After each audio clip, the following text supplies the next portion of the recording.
Hey guys, welcome to Tutorial Guru. Today we'll be learning how to turn off location sharing in Google Maps, and now let's dive right in.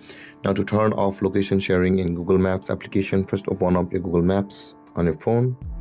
And after opening your Google Maps application over here guys, at the top right corner of the screen, you can see a profile picture icon at the top right corner of the screen. Tap on your profile picture icon at the top right corner of the screen. And this kind of interface will appear where you can see your location sharing option is over here. Tap on the location sharing option just below your timeline, and if you have shared your location in the past guys, it will be available like this. I had shared location to 2 people using the link. So in order to turn off location sharing in Google Maps guys, open up the link of the person to whom you had shared your location, and when this appears you can see the stop button available for us at the bottom right corner of the screen.